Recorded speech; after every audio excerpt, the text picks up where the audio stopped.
So, ito na po yung karugtong, yung pangalawa. Alam niyo po, melong last January, July, pasensya na po madalian. July may pinakita po sa akin ng Lord. Actually, summer po dito yun sa Japan. Nagulat po ako paglabas ko ng pinto. Shinare ko po yun sa YouTube din. Na araw po siya. Nag-spread siyang ganyan. Then sa side, merong pong rainbow. Tapos inano ko po siya, binidyo ko, then inano ko po isa-isa, shinat ko, alam ko may makikita po ako Yung po yung sa alien. Yung shinare ko po sa YouTube is yung video lang, pero actually may message po yun. Yung alien na pinakita po sa akin ng mahal na ama. Kaya nga po kung ma-explain ko lang po, yun po darating yung panahon. Ano yung narinig ko po sa testimony noon, pag dumating yung tribulation, yung six seals, pag yun yung binuksan, yun po yung malakas na lindol Ngayon, marami daw pong mamamatay. Then, bababa po yan, yung alien. O alien po, totoo. Bababa po yung spaceship nila. Sabi ko nga sa mahal na Panginoon, Panginoon, ihanda niyo po ako dahil ano na tayo talaga, nasa last day. Yun po ngayon na ano ko sa Panginoon na ma-overcome yung malagpasan. Darating po tayo dun. Gusto ko pong i-share kaya lang video Andito po yun. Kaya nga po kung meron lang makapag sa akin na sa Pilipinas kahit sa news about spiritual, Bible, gustong-gusto ko pong mag-share.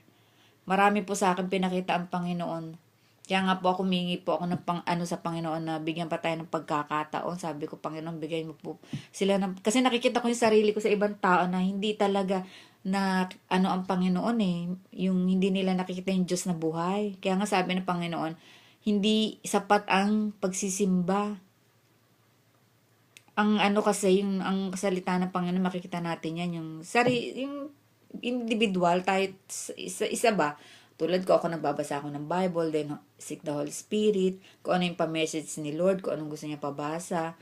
Yun. Na sa akin ni Lord, malalaman nyo yan pag yung talagang deep praying, then seek yung kanyang Holy Spirit, yung salita ng Panginoon. Magpapakita sa inyo. At saka yung mga sakit-sakit, itaas niyo po sa Kanya. Alam naman natin noong araw, nung generation ng Lord, nagpapagaling po siya ng mga may sakit. Diba? Hanggang ngayon, kahit hindi po natin siya andyan po siya. Nagpapagaling hanggang ngayon. Ganon tayo kalab ni Lord. Ito po. Ito po yun. Yung sinasabi ko sa inyong sa alien. Ito po yun. Na-share ko po yan sa YouTube. Nag-spread po yan siya. Nagulat nga po ako kasi galing papunta po ako ng ng school.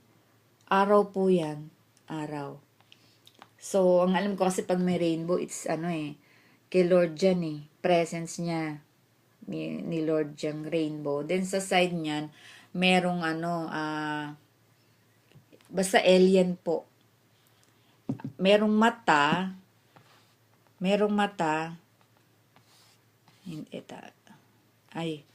hindi ko video po yata ito Ito po, video nga. Yung may picture po sana. Pwede ko po siyang isa-isahin. Pwede ko pong i-explain kung ma-interview ako sa TV or kaya i-explain ko po siya. Yun. Kaya nga po ngayon, kaya nga po ako double time ako sa Panginoon. Araw-araw po yan. 'Di ba sabi sa Bible is love your Lord with all your mind, with all your heart, with all your strength. Araw-araw ganun ang ginagawa. Bagkus may mga pagsubok, andyan pa rin. Kumbaga, pag natisod ka, tayo, andyan pa rin si Lord. Mingi ka ng tawad.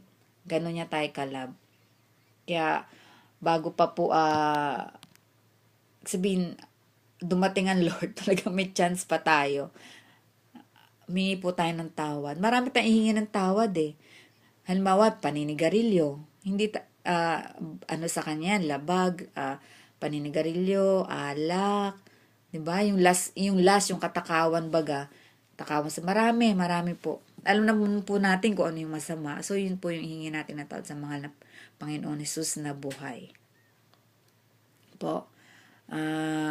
Yun po. Sana anong tawag doon? gusto ko pong mag-testimony. Nabibitin po ako sa YouTube, sa totoo lang po. Talagang, yun po, sa sobrang love tayo ni Lord. Ang dami ko pong picture niya. Ito po. Ano to, may rainbow siya rin. Ayan, ito alam ko to mga, mga angel eh. Ayan si Lord. Kasi light siya eh.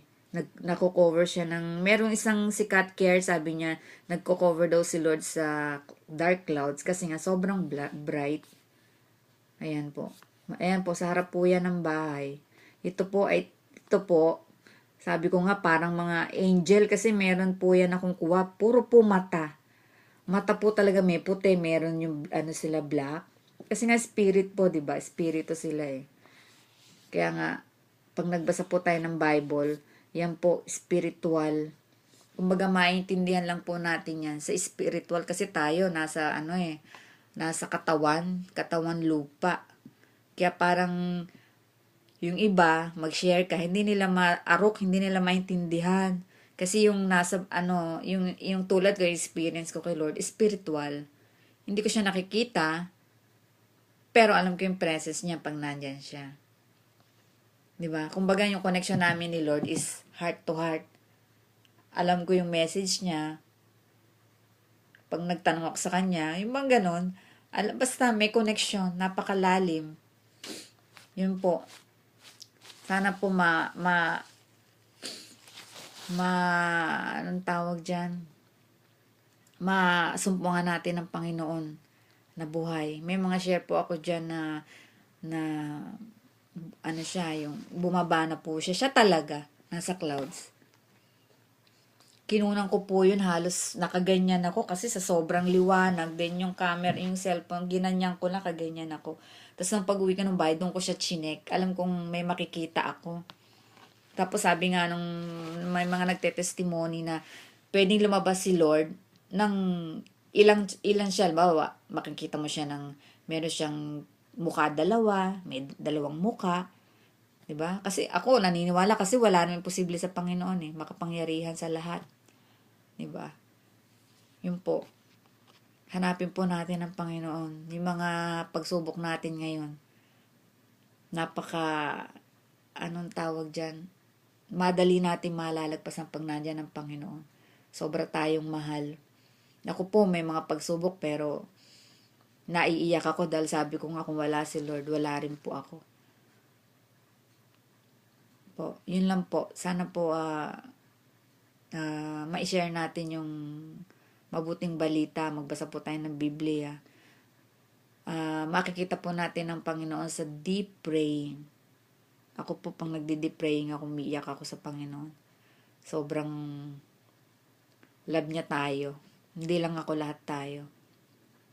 Sana kung malaman lang natin na kung ano yung pinako siya sa krus para hindi tayo mapunta sa impyerno. 'Di ba po? Binigay siya ng mahal na ama, nag-iisang anak. Ako yung naiiyak pag ko po yun, nag-iisang anak. Nakikita ng mahal na ama yung anak niya na, 'di ba? Pinarusahan, pinatay. Kaya mahal na mahal tayo rin ng mahal na ama sa sobrang, 'di ba? Sabi nga sa sobrang pagmamahal ng ama na binigay niya ang nagkakaisa-isa niyang anak para sa kaligtasan nating lahat. Imagine. Diba? Kaya nga, like father, like son, love tayo ni Lord, love tayo ni ama. Diba? Yung ama na talagang, wow. Kung ma-experience din ako dyan kay father na, wow, sabi ko, si father is, imagine, ang lumikha ng langit at lupa. Nakita ko na, di ba? And then yung nag-iisang anak. Di ba po? Amen. Kaya po, wag natin po sayangin ng oras hanggat meron pa po tayong konti na lang.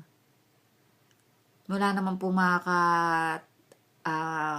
makakatulong sa atin kundi ang Panginoon. Wala pong iba. Si Lord lang po. Magsisi po tayo ng buong puso. Yun po ang niya, tumalikod sa kasalanan. Salamat po. God bless you.